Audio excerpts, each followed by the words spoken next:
दोस्तों शायद ये खबर सुनकर आपको विश्वास ना हो, लेकिन ये पाकिस्तान की नई साजिश है जिसने पाकिस्तान की तबाही के संकेत दे दिए हैं। आप इस खबर को सुनकर हैरान हो जाएंगे कि पाकिस्तान इस तरीके की भी हरकत भारत के साथ कर सकता है। अब जो पाकिस्तान ने किया है इसका बदला केवल और केवल पाकिस्तान की तबाही से ही होने वाला है। दरअसल ये मामला भारत के गृह मंत्री अमित शाह और सेना प्रमुख जनरल नरवणे की गिरफ्तारी से जुड़ा है, जिसके लिए लंदन पुलिस काम करना भी शुरू कर चुकी है। दोस्तों इस खबर के बारे में आपको बताएंगे ही, उससे पहले भारतीय सेना के हवाले किए गए उस दमदार योद्धा के बारे में बता दें जिसके दम पर भारतीय सेना की ओर से 1 सेकंड के अंदर इतनी गोलियां दागी जाएंगी कि दुश्मन देश अपनी सेना की लाशें भी नहीं उठा पाएंगी। यह भारत का एक ऐसा हथियार है जिसकी 15 गोलियां निशाना सिर्फ 60 सेकंड से भी कम समय में मीलों दूर गोलियां जाकर दुश्मन के सीने को छलनी छलनी कर देगी। अब पाकिस्तान और चीन की सेना का भारतीय सेना का आमना सामना हुआ तो दोनों का तबाह होना बिल्कुल तय है। उधर चीन जैसे ही कोई नया हथियार LAC पर तैनात करता है, उसके बदले में भारत इतने खतरनाक हथियारों को लद्दाख पहुंचा देता है कि चीन की सभी तैयारियां एक झटके में तबाह हो जाती है। लेकिन ड्रैगन अपनी विस्तारवादी सोच के चलते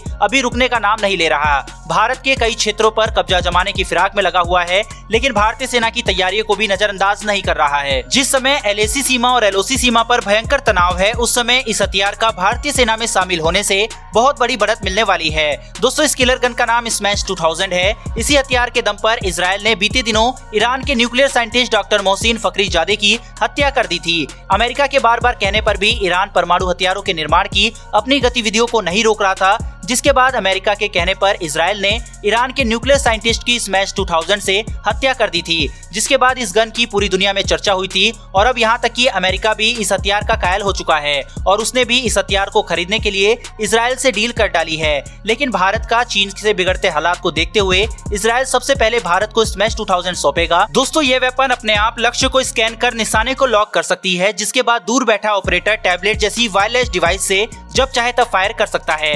बता दें कि इजरायली कंपनी स्मार्ट शूटर ने जुलाई में स्मैश प्रोडक्ट से जुड़ी स्मैश सुपर गन को विकसित किया था। इस गन को light remote control weapon station के नाम से भी जाना जाता है।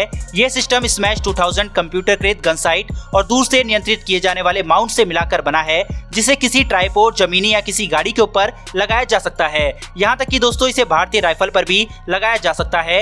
ये भारत के लिए और भी अहम होने वाला है, क्योंकि LAC एक खुला स्थान है जहाँ पर टैंक और बंदूकें ही अधिक कारगर साबित होते हैं। आपको बता दें कि भारत पहले ही K9 वज्र को लद्दाख में तैनात कर चुका है, जिसकी काबिलियत के आगे चीन के सभी टैंक कमजोर पड़ गए हैं। ये भारतीय K9 टैंक और तोप दोनों का काम करते हुए 15 सेकंड में 3 दिशा में 3 गोले दाग सकता है और ये गोले 50 किलोमीटर तक कुछ भी बचने नहीं देता, सब कुछ को राख कर देता है। तो वहीं अब भारत को इजराइल से मिलने वाला स्मैश 2000 चीन की नापाक चाल पर ब्रेक लगा देगा, क्योंकि इसमें ऐसी तकनीक लगी है जो दुश्मन पर निशाना तो लगा सकता है, तो वहीं ये मिनी एयर डिफेंस सिस्टम का भी काम करता है, क्योंकि इसमें ऑटोमेटिक सेंसर लगे होते हैं जो किसी भी हमले को लॉक करके उसको हवा में ही नष्ट कर सकता है। इतना ही नहीं, यह हथियार करीब 120 मीटर ऊंचाई तक उड़ रहे ड्रोन को भी मार सकता है। चलिए दोस्तों बढ़ते हैं आज की दूसरी खबर की तरफ। दरअसल कश्मीर में हर तरह की मुखी खा चुका पाकिस्तान ने अब भारत को फंसाने के लिए एक और चाल चली है। ब्रिटेन की राजधानी लंदन में तुर्की से जुड़ी एक लॉ फर्म स्टोक वाइट ने कश्मीर में कथित युद्धापराध के लिए भारतीय गृह मंत्री अमित शाह और सेना प्रमुख जनरल MM नरवणे की गिरफ्तारी की मांग की है।